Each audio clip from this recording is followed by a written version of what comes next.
Hello दोस्तों, नमस्कार। पिछले वीडियो में हम लोगों ने जीएस और हिंदी के प्रश्न देखे थे, तो काफ़ी कमेंट आ रहे थे कि सर कंप्यूटर के प्रश्न भी कराइए। तो आज हम 50 प्रश्न कंप्यूटर के लिए हाजिर हैं, तो जो कि बहुत ही महत्वपूर्ण है एपीएस के लिए। तो आइए देखते हैं। पहला प्रश्न है, सामान्यतः निम्नलिखित में से कौन सा फोल्डर इनकमिंग ईमेल स्टोर के लिए उपयोग किया जाता है? स्पैम, इनबॉक्स, आउटबॉक्स और सेंड। तो ये आप इसको जानते होंगे कि इनकमिंग ईमेल स्टोर करने के लिए ये आप इनबॉक्स का प्रयोग होता है। और जो बचे हुए ऑप्शन इसके बारे में जान लेते हैं। तो ये स्पैम जानते होंगे, ये अनचाहे ईमेल होते हैं, ठीक है। आउटबॉक्स जो होता है आपका, ये इसमें आउटगोइंग ईमेल अस्थायी रूप से स्टोर होता है। और सेंट आप जानते होंगे, ये फोल्डर भी सभी आउटगोइंग ईमेल को स्टोर करता है, ठीक है। तो इसका आंसर हो जाएगा हमारा इनबॉक्स। और नेक्स्ट है, इसमें कह रहा है कि ईमेल संदेशों को संग्रहित करने के बारे में फॉल्स कथन की पहचान करें। तो हम देखते हैं इसमें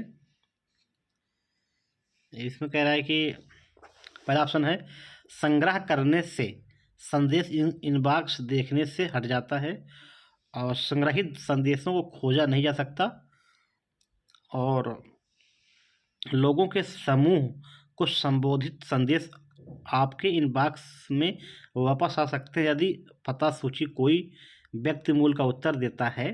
और चौथा है, पूरा लेख संदेश को सभी मेल क्षेत्र में रखता है यदि आपको कभी इसकी फिर से आवश्यकता होती है। तो इसमें आप कह रहा है कि ईमेल संदेशों को संग्रहित करने के लिए बारे में कथन आप फॉल्स जो है, इसमें गलत है, वो आपको बताना है।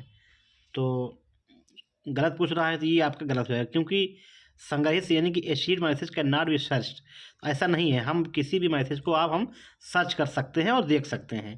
तो ये कह रहा है कि खोजा नहीं जा सकता है, पूछा भी है गलत, तो ये आपका ऑप्शन नंबर तो गलत हो जाएगा। और तीसरा प्रश्न है आपका कि डॉट डॉट नामक प्रोटोकॉल का उपयोग करके ईमेल संदेशों को इंटरनेट के माध्यम से भेजा जाता है। तो पहला आपका है फाइल ट्रांसफ़र प्रोटोकॉल, और यूएसडी, और simple messenger service protocol, simple mail transfer protocol. तो ये आप जानते होंगे अच्छे से इसको। ये एसएमटीपी, ये इंटरनेट ईमेल के लिए प्रयोग किया जाता है। तो ये सिंपल मेल ट्रांसफ़र प्रोटोकॉल हो जाएगा, ऑप्शन नंबर डी। और चौथा है, देखिए आप लोग प्रैक्टिस करिए और आप देखिए कि कितने प्रश्न आपके 50 में सही हो रहे हैं। अगर 40 प्रश्न आपके सही हो रहे हैं प्रश्न, तो आपकी तैयारी अच्छी है, क्योंकि एग्ज़ाम नज़दीक है, 2-4 दिन बचे हुए हैं। तो प्रैक्टिस ही करिए। और अगला है, डॉट एक तरीका है जिसे ब्राउज़र से सेव करने पर अपनी मनपसंद वेबसाइट तक पहुंच सकते हैं। अच्छा प्रश्न है। कुकी द्वारा, बुकमार्क द्वारा, ब्लॉग द्वारा, और बोथ बुकमार्क एंड ब्लॉग द्वारा। तो ये पढ़े होंगे आप लोग। तो हम ये बुकमार्क द्वारा पहुंच सकते हैं मनपसंद वेबसाइट पर, ऑप्शन नंबर बी। नेक्स्ट है कि ये अच्छा प्रश्न है आपका, इंटरनेट से सूचना लेने के लिए किस एप्लीकेशन का प्रयोग करते हैं? जानते होंगे आप अच्छी तरह से, वेब ब्राउज़र का। और अगला है कि उपयोगकर्ता के प्रश्नों के लिए वर्ल्ड वाइड वेब से प्रासंगिक जानकारी प्राप्त करने के लिए वेब आधारित सॉफ्टवेयर को डॉट के नाम से जाना जाता है। ये भी प्रश्न आप जानते होंगे, सर्च इंजन। और नेक्स्ट है कि इंटरनेट में विशिष्ट सूचना फाइल को खोजने में सहायक टूल प्रोग्राम कौन सा है? तो ये सब पढ़े हुए हैं आप ही, ये आरची हो जाएगा आपका, option number D. Web page एक दूसरे से किस माध्यम से जुड़े होते हैं? ये आपका बहुत ही अच्छा प्रश्न है। हाइपरलिंक द्वारा, और एजेस द्वारा, लिंक द्वारा, और वाईफाई द्वारा। तो ये जो है आपका हाइपरलिंक द्वारा। तो इस हाइपरलिंक से एक प्रश्न और याद आ रहा है कि किस शॉर्टकट की से हाइपरलिंक का प्रयोग करते हैं? तो कमेंट में करके बताइए, आप जानते हो तो।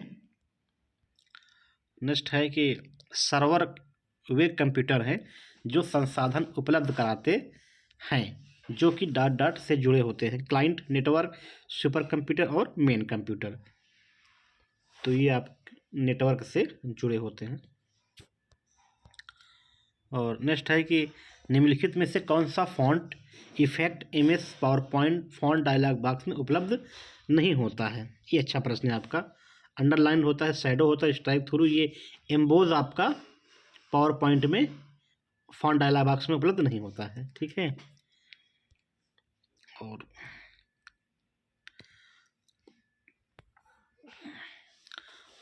अगला है पावर पॉइंट के स्टेटस बार में उपलब्ध और इंगित किए हुए दृश्य यानी व्यूज निम्नलिखित विकल्पों में से दिए गए हैं। निम्नलिखित में कौन सा विकल्प ऐसा दृश्य व्यू नहीं है?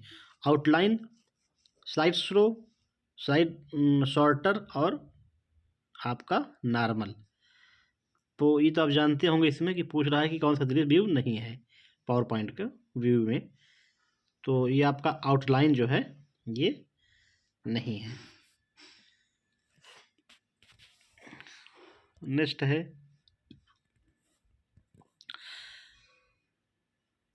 माइक्रोसॉफ्ट पावर पॉइंट 2016 में डॉट आपको फुल स्क्रीन पर स्विच किए बिना पावर पॉइंट विंडो में स्लाइड शो चलाने की सुविधा देता है। Reading view, notes page, slide master और आउटलाइन व्यू। तो ये तो आप पढ़े होंगे। रीडिंग व्यू के द्वारा हम कर सकते हैं यह चीज़, रीडिंग व्यू। और नेक्स्ट है, ये अच्छा प्रश्न आपका है कि पावर पॉइंट टेम्पलेट का एक्सटेंशन क्या होगा? पॉटएक्स, टेम्पी, पॉट, पीपीटीएक्स। ये ध्यान देना है कि पावर पॉइंट टेम्पलेट का एक्सटेंशन पूछ रहा है, ना कि पावर पॉइंट का एक्सटेंशन पूछ रहा है। तो इसमें आपका POTX हो जाएगा। ठीक है। और अगर पूछता है पावर पॉइंट का तो ये आपका PPTX। और नेक्स्ट है आपका MS पावर पॉइंट में किस मेनू में स्लाइड शार्टर विकल्प होता है? अभी हम लोगों ने इसके बारे में ऊपर देखा था। तो ये आपका व्यू टैब में स्लाइड शार्टर विकल्प शामिल होता है। और अगला है कि MS power point slide show में निम्न में से कौन सा एक विकल्प मान्य नहीं है? From the current slide, from the beginning, reverse from the rear और कस्टम बेल्ट। तो ये आपका रिवर्स फ्रॉम द रियर, ये आप जाके MS पावर पॉइंट आप खोल के टाइम में सब देख सकते हैं, सब मौजूद हैं, लेकिन ये आपको मौजूद नहीं है। नेक्स्ट है, जब आप पावर पॉइंट में स्लाइड शार्टर दृश्य में काम करते हैं तो डॉट नामक स्लाइड के लघु संस्करण क्षैतिज ग्रिड में प्रदर्शित होते हैं। Shorter slide, thumbnail, poster slides, place holders. अच्छा प्रश्न है ये। तो ये आपका थंबनेल जो होता है ये लघु क्षैतिज ग्रिड में प्रदर्शित होते हैं। और ये अच्छा प्रश्न है, माइक्रोसॉफ्ट एक्सेल वर्कशीट के पहले सेल का पूर्ण एड्रेस क्या है? ये पहले सेल के बारे में पूछ रहा है। तो $1 $1 $1 और $1 तो पहले सेल का पूर्ण एड्रेस पूछ रहा है इसमें, एक्सेल का वर्कशीट का। ठीक है।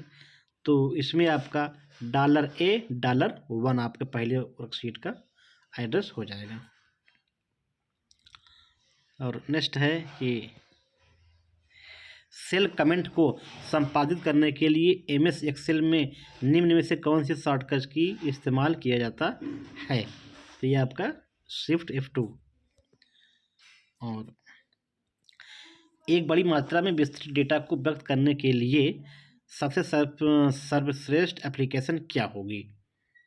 तो इसमें आप लोग जानते होंगे, डेटा के बारे में पूछ रहा है तो ये एक्सेल के बारे में बात कर रहा है। और नेक्स्ट है कि जब आप माइक्रोसॉफ्ट एक्सेल फार्मूला से जुड़े किसी सेल को डिलीट करते हैं तो निम्नलिखित में से कौन सी त्रुटि होती है? इसमें माइक्रोसॉफ्ट एक्सेल फार्मूला से जुड़े किसी सेल को डिलीट करते हैं तो निम्नलिखित में से कौन सी त्रुटि होती है? Has value, has name, not available और हैज रेफ।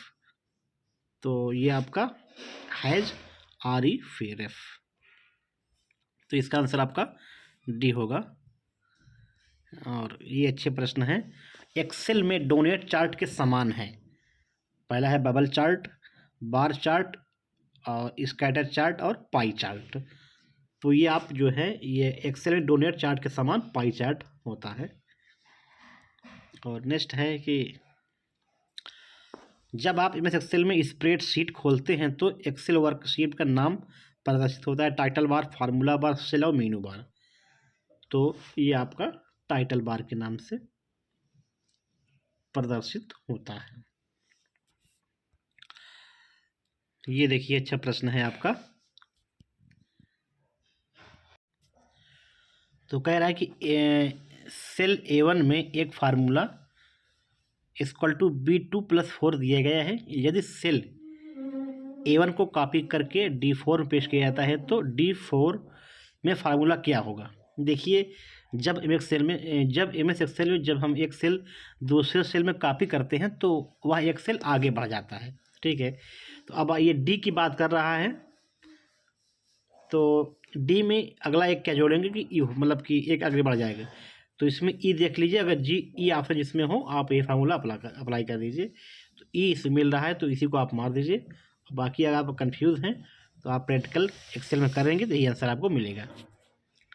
नेक्स्ट है कि पीडीएफ डॉक्यूमेंट या माइक्रोसॉफ्ट एक्सेल शीट को माइक्रोसॉफ्ट वर्ड में डॉट के रूप में सम्मिलित किया जा सकता है। तो ये तो आप जानते हैं ऑब्जेक्ट।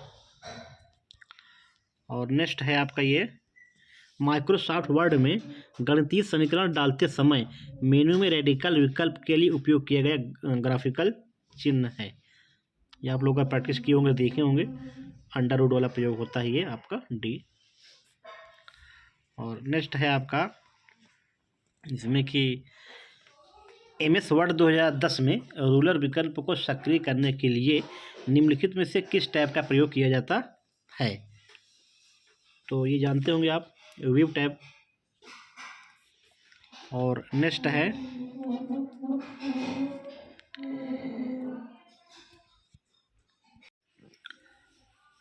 एमएस वर्ड 2007 में टेबल के बॉर्डर्स, रोज तथा कॉलम्स को ड्रा करके टेबल बनाने के लिए निम्नलिखित में से किस फीचर्स का उपयोग किया जाता है।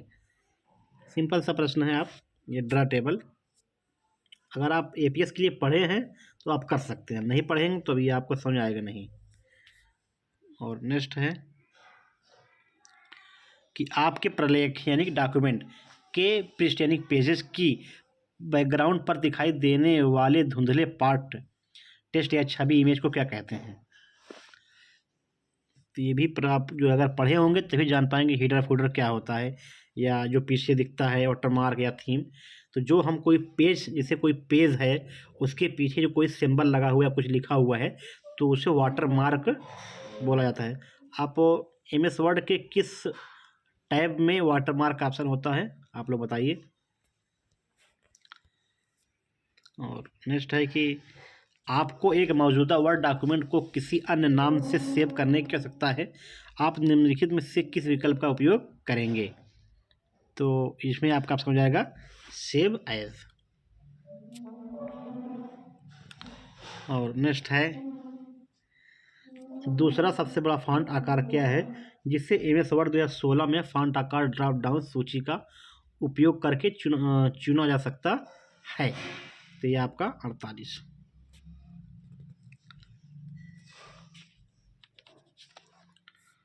अगला है एमएस वर्ड डॉक्यूमेंट में डॉट विकल्प शब्दों के बीच रिक्ति को नियंत्रित करता है। ये अच्छा प्रश्न आपका है। ये जस्टिफिकेशन है, जस्टिफाई। और नेक्स्ट है इसमें कह रहा है कि एमएस वर्ड 2010 के निम्नलिखित कीबोर्ड शॉर्टकट का उनके संबंधित कार्य के साथ मिलान करें। अब देखिए अच्छा प्रश्न इसमें है ये कि इटैलिक, तो आप जानते होंगे कि कंट्रोल प्लस आई यानी एक का जेड, ये है आपका, ठीक है। और जो आपको आता रहे पहले उसको देख लीजिए। अब एक का जेड सी और बी में है। दूसरा क्या कह रहा है, फॉन्ट साइज। फॉन्ट साइज का शॉर्टकट जानते होंगे आप, ये दूसरा का एक्स, कंट्रोल प्लस हो कोष्टक वाला चिन्ह। और फॉन्ट साइज का आकार बचा एक ही, तो ये, तो ऑप्शन नंबर सी। और नेक्स्ट है कि वर्ड में आप निम्न में से किन फंक्शन कुंजियों को दबाकर find and replace dialog box कर सकते हैं। ये भी अच्छे प्रश्न है। तो ये F5 को आप दबा सके find and replace dialog box press कर सकते हैं। नेक्स्ट है कि इमेज वर्ड में क्लिप आर्ट सम्मिलित करने के लिए निम्नलिखित में से किस विधि का उपयोग किया जाता है। तो जानते होंगे आप ये इंसर्ट पिक्चर कमांड। नेक्स्ट है स्प्रेडशीट्स के विश्लेषण के लिए निम्न में से कौन सा उपकरण नहीं है। स्प्रेडशीट की बात कर रहा है, आप लोग समझ गए होंगे किसकी बात कर रहा है। तो ये मेल मर्ज। नेक्स्ट है इमेज वर्ड में यदि आप एक टेबल में टैब को प्रेस करते हैं तो कर्सर आपको ले जाएगा next table, next previous review, previous column और नेक्स्ट कॉलम में। अच्छा प्रश्न है, अगर आप प्रैक्टिकल किए होंगे जानते होंगे कि ये अगर हम टैब को प्रेस करेंगे तो ये नेक्स्ट कॉलम पे हमको ले जाएगा। टेबल की बात कर रहा है। नेक्स्ट है कंप्यूटर नेटवर्क में किस प्रकार के रिसोर्स की शेयर्ड कॉमन रिसोर्स होने की अत्यधिक संभावना है। तो आप ये प्रिंटर। और नेक्स्ट है निम्नलिखित में से कौन सा विकल्प दिए गए कथनों की सत्यता का सबसे अच्छा वर्णन है। इंकजेट प्रिंटर कागज पर स्याही की बूंदों को स्प्रे करके प्रिंट करते हैं, और लेज़र प्रिंट ऊष्मा की मदद से कागज पर स्याही संग्रहित यानी फ्यूज करता है। तो इसका आंसर बताइए। यानी कि इसमें दोनों प्रश्न आपके दोनों कथन सही हैं। नेक्स्ट है कि निम्न में से कौन प्रिंटर का एक प्रकार नहीं है। ड्रम है, डेजी व्हील, लेज़र। ये स्विच आपका जो है ये प्रिंटर का प्रकार नहीं है। स्विच प्रिंटर कोई नहीं होता है। और नेक्स्ट है कि कंप्यूटर स्क्रीन पर दिखाई देने वाले ब्लिंकिंग सिंबल को क्या कहते हैं। ये अच्छा क्वेश्चन आपका है। ब्लिंकिंग जो है उसको क्या कहेंगे, इसको हम कर्सर बोलते हैं। और अगला है कि किसी परीक्षण में वह उपकरण जिसका उपयोग मार्क सेंस आंसर शीट को पढ़ने के लिए किया जाता है। Image scanner, barcode reader, facsimile machine और कैरेक्टर और मार्क रिकग्नाइजेशन डिवाइस। तो ये आपका हो जाएगा option number D. Windows run search box के माध्यम से माइक्रोसॉफ्ट पावर पॉइंट एप्लीकेशन को खोलने के लिए निम्नलिखित में से कौन सा निष्पादन योग्य फाइलों का उपयोग करता है। ये power point EXE, option number आपका ए। और स्टिकी की को चालू करने के लिए विंडोज कीबोर्ड शॉर्टकट शिफ्ट की प्लस, ये अच्छे प्रश्न है। तो शिफ्ट को दाबेंगे और साथ में 5 को दाबेंगे तो स्टिकी की को चालू हो जाता है। और नेक्स्ट है कि निम्नलिखित में कौन सा फाइल एक्सटेंशन इंगित करता है फाइल किसी अन्य फाइल की बैकअप कॉपी है। ये अच्छा प्रश्न आपका है। तो ये .bse। और इसमें कह रहा है कि थोड़ा सा धुंधला है। निम्नलिखित विंडो की पहचान करें कि क्या ये जो बना हुआ है आपका ये क्या है, पूछ रहा है ये कि टास्क बार है, टाइटल बार है, स्टेटस बार है और मीनू बार है।